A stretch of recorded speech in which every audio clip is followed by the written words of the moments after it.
Hello, everyone, and welcome back to Gridiron 2022. Dr. Ron Poniewasz, football MD, along with Professor Larry Kelly from the Luxembourg, Garbett, Kelly, and George law firm, and the Shenango varsity baseball coach, no longer the ninth grade basketball coach at Newcastle, as we found out last week.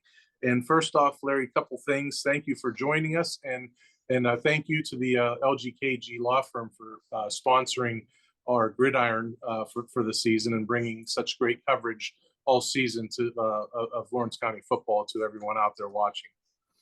It's award-winning coverage. Let's make sure we get that in there, and we're glad to do it. It's a give back to the community that's been so good to myself and our law firm, and I think the young men who play on Friday nights enjoy it, and I think their parents and relatives enjoy it also. So we're glad to do it. Okay. This week on Gridiron, we're going to tell you about a athlete of the week that had quite a week. We will also touch on the Red Hurricane report. We'll do a little bit of digging with the Mohawk football program, where they're at, and then we'll tell you about Wilmington as well. But first off, the great performance that we had around the county was our athlete of the week, and that's Jonny Huff, and he is a senior quarterback, defensive back, 6'1", 180 pounds, 27 carries last week, 265 yards, 2 touchdowns on carries of 4 and 38. He was also 8 of 13 passing for 76 yards, 2 touchdowns and 1 interception.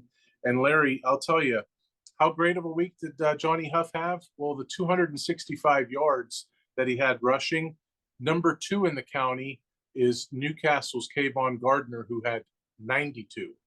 So that's how good of a week Jonny Huff had. And he was under center, throwing passes and running the ball, and accounting for 4 touchdowns, 2 through the air, 2 with his legs. 45-28 win over Sharon. Matt Mangino, who's an attorney at our office and an assistant coach at Neshannock, had high praise for this young man. He said he has great feet, great speed, makes all of the right decisions, has 2 brothers that play on the team, I understand also. So, yeah, when you can run it from the quarterback position for 265 yards, you had a great week. And he didn't do too bad throwing the ball either. So, big win for Neshannock. Sharon's a good program. And next week they got Laurel, and that's going to be a great game because, as we're going to learn here moving forward, Laurel had a pretty good game too against New Brighton. And they ran the ball for over 200 yards collectively. So, big week for Jonny Huff, and he'll need another one next week if they're going to take care of the Spartans. Yeah, you touched on it briefly. That he's got 2 brothers on the team, Ryan and Braden. Ryan, I believe, is the center, and so that's pretty impressive. You know, center and quarterback, a brothers tandem, and apparently they did pretty darn well. 45 points they put up, and good blocking, good field general stuff from Jonny Huff. I guess his other brother's a wideout, so yeah, they got it all covered. Matt was really impressed with this young man, had a lot of nice things to say about him. He thought that the Lancers on a whole played a really physical game and came ready to play. And, it was obvious when you put up 45 points in a high school game against a quality opponent like Sharon, you've had a good game and a good week. And that sets up, as you mentioned that they have Laurel Friday. That'll be a home game for Neshannock. Laurel comes in 1-0 after a huge win over New Brighton, like 64-7 or 63-7 last week. I believe 63-7. Wow, that's going to be fireworks in that game. 2 county schools going head to head. They're both 1-0. It's non-conference, so regardless of who wins, it's not going to hurt the losing team. However, we're gonna learn a lot from both of these teams, I think, Friday night. Well, it's going to hurt the pride of the losing team. What I've come to learn, coaching baseball at Shenango, that these old Tri-County schools, it's still a natural rivalry. Neshannock and Laurel, Laurel and Shenango, Shenango and Neshannock, Mohawk in the mix. It is a natural rivalry, and even though it's a non-conference game, trust me, both teams want to win on Friday night. It should be a great game. I might come and watch that one myself. Time to dig out the press pass, right? I still have it. I don't know if it's still valid. It's got my smiling face on it, and it was issued by my dear friend Dan Irwin. So I'm still waiting to get one from you, Ron. I mean, I am part of the media here. Am I not, or am I not? I don't know if it was valid back when you had it, to be honest with you. Come on, man. Come on. I still have a following. I still have people from time to time ask me when I'm going to write a column. If I write one now, it might be about the Pirates. And if it's about the Pirates, it's not going to be pretty. How much does it cost you to pay these followers to be your followers? Well, they're just friends of mine. You know, they're on the books for favors that I've done over the years. So they say nice things. Okay, there you go. All right, you've shamed them into it, Larry. Yeah, right. That's about right. Yeah. All right. So Jonny Huff is our athlete of the week for one heck of a performance on the gridiron from an offensive standpoint, from what he did throwing the ball, running the ball. And coming up next, listen to me as I say it. It's the Red Hurricane report. Is that how it's pronounced, Larry? The Red Hurricane. Yeah, that's correct. Red Hurricane, but you just antagonized half of our fan base. Oh yeah. Well, it was coming anyways. So, you know, like I've always been told, why do you have to poke the bear? Yeah. Pete Sirianni just pointed out that I am a sports writer emeritus. I don't know what that means, but I think my press pass. I think that means my press pass is still good. There you go. There's one thing I learned growing up around here. People should look out for each other. Be friends and neighbors that you can count on. So it bothers me when people who are hurt in automobile accidents get bullied by the insurance company. I don't let bullies run over my clients. I do what I was taught growing up. Step up, stand up, and speak up for those who can't. I'm Larry Kelly, and I'm a Newcastle guy. We're back with you here on Gridiron. I'm Ron Poniewasz. He's Larry Kelly. And on this segment, we are going to tell you about the Mohawk High Warriors football program. For a second straight week, the Warriors will remain idle. This time, the Warriors game against Quaker Valley in non-conference action was canceled. That was going to be a home game.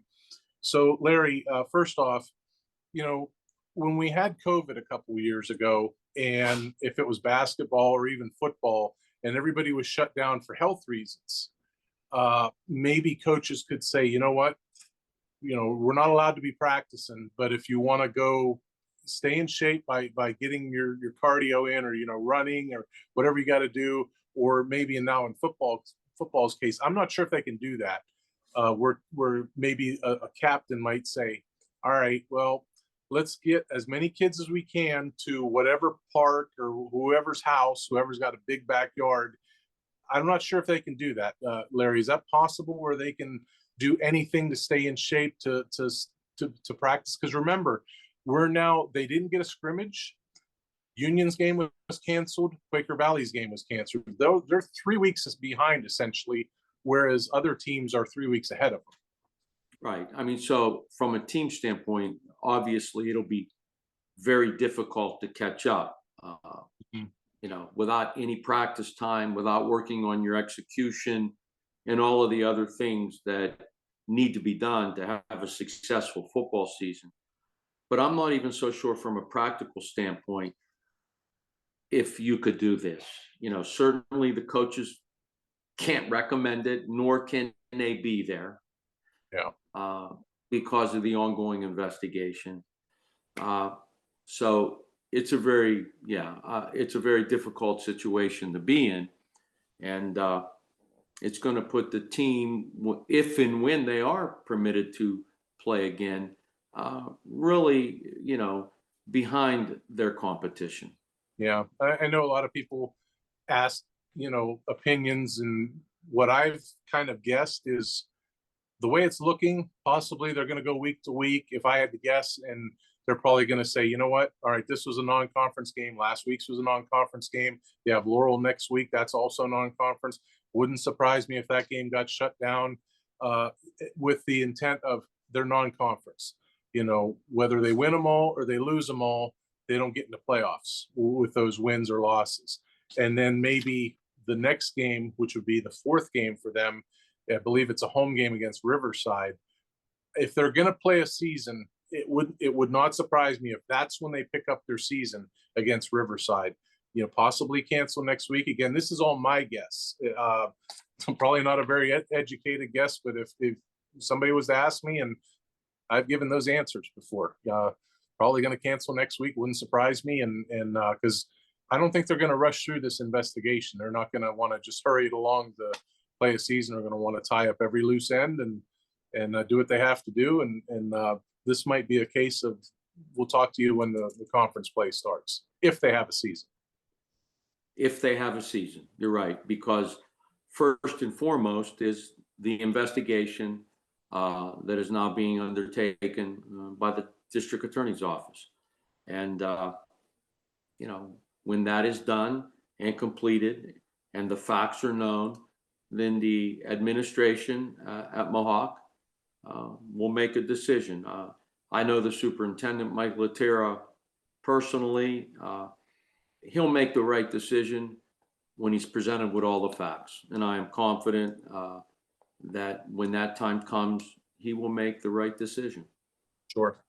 All right, Larry, we talked a little bit about this. I'm going to throw some scenarios at you. So, help me out. And first of all, everybody, I'm not comparing one set of circumstances with Mohawks. Let's get that clear. I am not comparing one set of circumstances with another. So follow along, Larry, if you would. Back in the basketball season, Steve Antuano got kicked out of a basketball game. Actually, the game was over, and he got suspended for 2 state playoff games, correct? That happened, yes. Okay, so he missed the Franklin game that they lost, and then he missed the rematch from the district semifinals, I believe it was. They played that same team in the state playoffs. I believe they played them up at the field house also. But I think that was Avonworth, if I'm not mistaken. Right. I think right. I was going to guess Avonworth, but I wasn't positive. Did he not have to do any kind of, I don't know, some sort of study or, kind of not community service, but they give him something extracurricular to do to, maybe online or something where, I don't know, just almost like you got to do this type of thing before you can come back in addition to the 2 games? I don't know that. I don't know what the protocol is with the WPIAL and or the PIAA if you are suspended, for in-game behavior, technical foul, or whatever the case may be. So I don't know if that is required. Okay. All right. So then we can leave that part aside. For instances like this with Mohawk, and certainly as a kid, I love playing backyard wiffle ball, but I don't like backyard wiffle ball. Let's make up the rules as we go for things like this. So they should have done this years ago. And I don't know if they have it on the books or not, but for a school like Mohawk, when you have something like this, do you agree or disagree that the PIAA, probably go over the WPIL's head, you'll go right to the PIAA and say, all right, Mohawk, tell you what, being that we're in the fall sports, this affects football, but we're going to ask the superintendent, what fall sports do you offer at Mohawk? The superintendent would say boys and girls soccer, that's 2. Volleyball is 3. Golf is 4. Cross country is 5. And football is 6. Okay, so we got 6 sports. We are going to send out literature for all of your student athletes, male and female. Doesn't matter what sport they play, even though this is an isolated incident, we believe, to just be football. Your student athletes have to complete this, whatever it is, this study or whatever, and there's probably going to be some sort of a test at the end of it to make sure that you completed it. And at the end of it, your school district has to display that they have a head on their shoulders and this isn't going to be repeated. They've learned enough, that sort of thing. Otherwise, they could shut down, the entire fall sports season for all those sports: golf, cross country, soccer, volleyball, football. Do you agree or disagree that they should do that? Because I think the state should do that for any school district that has anything that's kind of sideways like what this is. Well, I disagree with that. And I disagree with that because you may be punishing sports programs that had nothing to do with the hazing that is at issue in this case. But here's what I think probably should happen.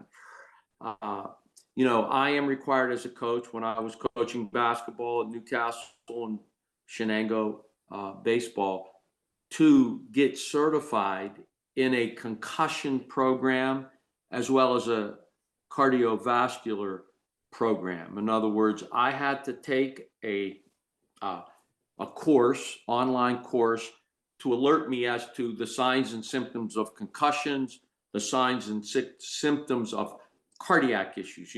Sudden cardiac death occurs, unfortunately, in high school sports. Not only did I have to take the course, but then I had to pass a test to get certified to be a coach in Pennsylvania.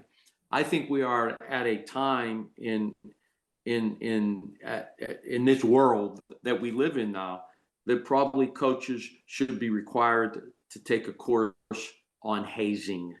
Mm-hmm. And if I were the director of the PIAA, I would certainly bring that up before the PIAA board for discussion, because hazing can occur in many ways.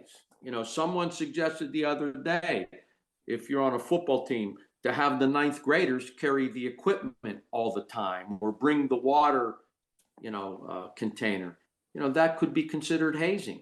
And so I think it needs to be brought to the forefront. I think it needs to be discussed. I think coaches need to be educated on it, and I would be in favor of that. Mm-hmm. Yeah, I guess where I'm coming from with the entire fall sports programs would be, I guess if you had to explain it and put it in common terms, is guilt by association, where football player A could be sitting next to soccer player A in homeroom or whatever, and they just be talking about, hey, this is what we did. Oh, okay, that's what you guys did. Maybe we'll try that. Or the volleyball player might be talking to the football player. This is what we did. Oh, okay, yeah, that's what you did. Well, we can do that too. And next thing you know, it might not be just football. It could be volleyball or cross country or soccer or golf and things like that. But if you want to make it an isolated incident of just football, I still think they should do something where they send out some sort of literature on them and make them take like online courses or something for to get back on the field. If you want to do this, you got to do it. Well, I think the coaches need to be educated. So I will agree with you if you're saying let's educate the coaches, because I am against hazing of any sort, form, or nature. Mm-hmm. And unfortunately, I think it does still go on at the high school level, not as much as it used to, Ronnie. I mean, I'm an old guy, and I can tell you there was some hazing going on at Newcastle High School in all of the athletic programs with all of the sports teams when you were a sophomore. Yeah. But in the world we live in today, it is unacceptable behavior, and I believe firmly that it should be stopped, should never occur. And as I said last week, unfortunately, the coaches can't be all places at all times.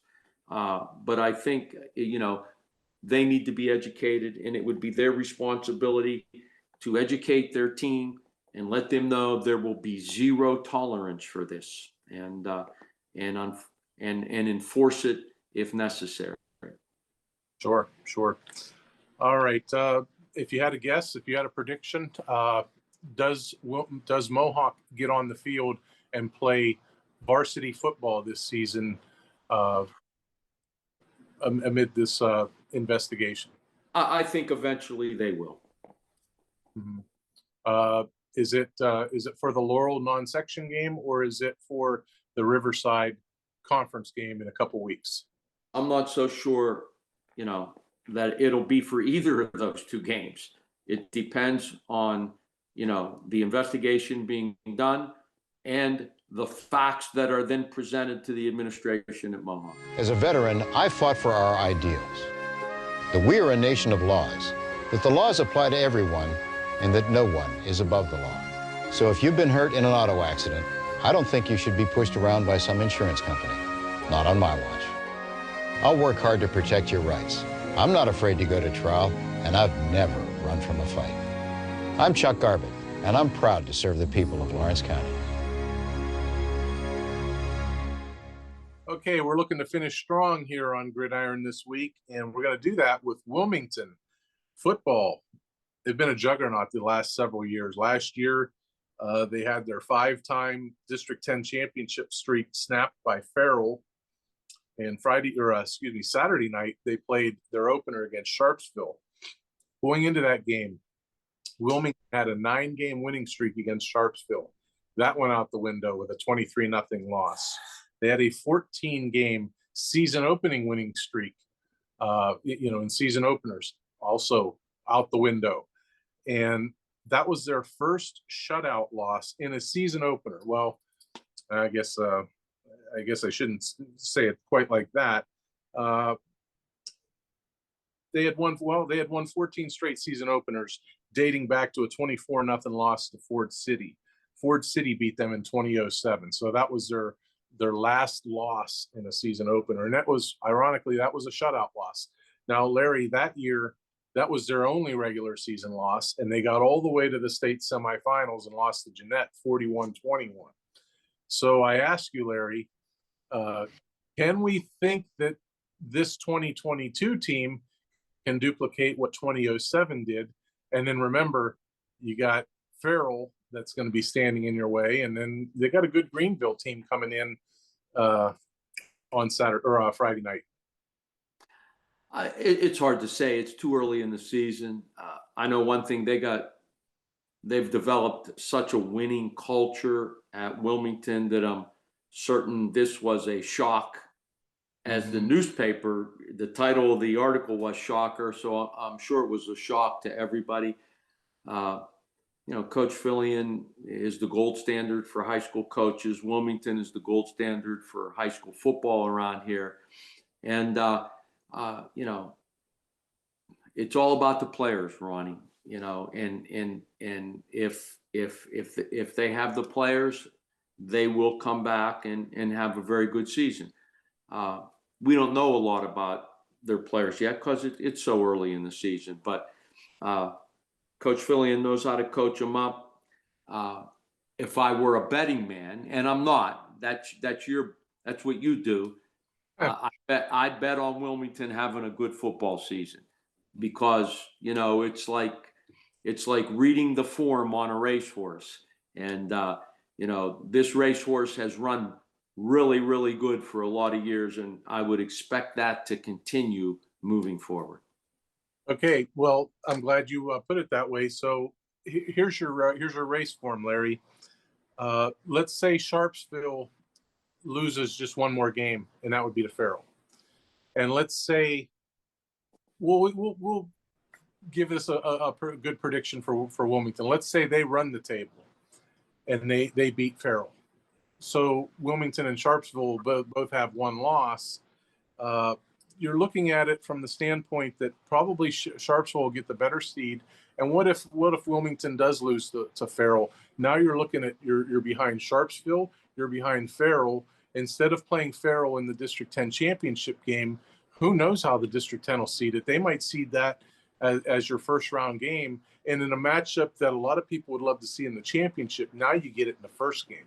That's kind of what where the 8-ball sits after that 23-0 loss. That's kind of where they put themselves. They're, even though it's one game, they're kind of in a hole that they have to dig out of. And I don't know about calling it scoreboard watching, but they're probably going to be wondering, well, how did Sharpsville do? Whereas in years past, each win, you don't have to look behind because you took care of them.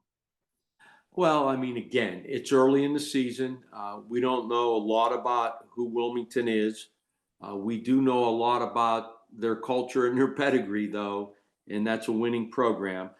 So, I suspect that, they will get it together and do well. I think if I read the newspaper article, and again, I didn't see the game, what I believe concerned Coach Fillion was they were somewhat dominated at the line of scrimmage. Mm-hmm. That's, as a football coach, you have to control the line of scrimmage. you know, and if you can't, it's going to be a long season. Every winning team last week, with the exception, as I said, of Olsh, rushed the ball for over 200 yards. And I believe that Sharpsville rushed the ball for like 265 or something like that. So, you know, it's going to be important that Coach Fillion and his staff get control of the offensive and defensive lines to try to tighten that up a little bit, because we know in years past, it was Wilmington that ran the ball down your throat. It was Wilmington that controlled the line of scrimmage and oftentimes ran for 300 yards in a game. So we'll know more as the season moves forward. You know, first game of the year against a really quality opponent, sometimes it's really hard to tell. Yeah, they had, I believe, 3 turnovers. I think two fumbles and an interception. Only had about 100 and some odd rushing yards, not much over 100. Sharpsville had over 300 and some total yards. So the domination wasn't just in the final score; it was statistically too. Turnovers, total yards, things like that. Wilmington was moving the ball pretty well, and it was either a turnover on downs or a fumble. And then they threw another interception, their lone interception, just drive killers. Could they hang with Sharpsville? Could the rematch be much different? Probably, especially if you clean up your turnovers. You clean up those turnovers, and 100 and some total yards turns into maybe 250 or so. Because you can't turn the ball over. You can't, not in a football game, not in a basketball game. You can't. You got to protect the ball. You can't turn it over. So, again, you know, the thing that I believe is most concerning to Wilmington right now is that the domination that Sharpsville had at the line of scrimmage to limit Wilmington to 100 yards rushing and to rush the ball for well over 200 yards, as did Sharpsville, has to be a concern to the coaching staff at Wilmington. Yeah, and we talked about it in one other segment, or maybe off air. Sharpsville and West Middlesex are a co-op, so they're getting, you know, athletes. Last year it was a ball game. It was 28-27, and Wilmington got a defensive stand late in the fourth quarter and was able to run the clock out. So really, this isn't like they won 45-3 or something last year and then it's total reversal. Last year's game was awfully competitive, and it was the co-op. So maybe that was kind of a precursor of possibly what could happen this year. I don't know. We'll see. We'll see what we find out Friday, because Greenville's a good football team. Greenville lost 8-3 to Ohio Power Hubbard, and they turned the ball over late in the game on the goal line. I think it was 4th and goal. A kid fumbled the snap, and they only needed a yard to win the game with about 10 seconds left. Otherwise, Greenville would be 1-0. And again, so we'll know a little bit more next week after, you know, Wilmington squares off with Greenville, and you know, we'll know a little bit more about who they are and, you know, what the prediction will be moving forward. Okay, and I'll just run through the games here real quick, and that'll close us up for our Gridiron. Pair of 1-0 teams down at Mars, Newcastle at Mars. Pair of 1-0 teams at Neshannock, Laurel at Neshannock. Pair of 0-1 teams at Union, Elwood at Union, Elwood with a 26-game losing streak. Greenville 0-1 at Wilmington 0-1. Those are all Friday night games at 7 p.m. And our lone Saturday game is Western Beaver, which is 1-0. I believe they beat Beaver last week 20-7. They will play at Shenango on Saturday night at 7 p.m. Let me give a little shout out to a couple of my baseball guys that play football at Shenango. Sam Patton had a really good game at quarterback. He threw for over 100 yards. Hunter Lively, running back, he scored a touchdown, and I think if I read the paper correctly, you know, he ran the ball for 50, 60 yards. So 2 tough kids that play for Shenango football also play for me on a baseball team, and they're well coached at Shenango, and I look for the Wildcats to have a pretty good season. All right. Larry Kelly, good talking with you. Good having you on board. It's week 2 in the books. Not week 1, as a lot of people would say. I don't buy much stock into week 0. It's a week. So we're 2 weeks in, and we wish all of our coaches and student athletes and players the very best of luck this week. as they prepare for the next round of games. And we wish the very best of luck to the Mohawk High School District and its coaches and players. Hopefully they get a good result, good resolution, and can get back on the field sooner rather than later. Anything else? Ron, another great week. Thanks for having me. Look forward to seeing you again next week. All right, sounds good. Thank you for joining us, everybody. We'll see you next week right here on Gridiron. I became an attorney because I believe in hard work, fairness, and human decency. In a word, justice. Our workers' compensation clients deserve justice because in an instant, their hard work turns into hard times when they get hurt on the job. No doubt, life is tough, but so am I. I've been fighting all my life, and I'll keep fighting for you. I'm Joe George, and here in Lawrence County, it's personal.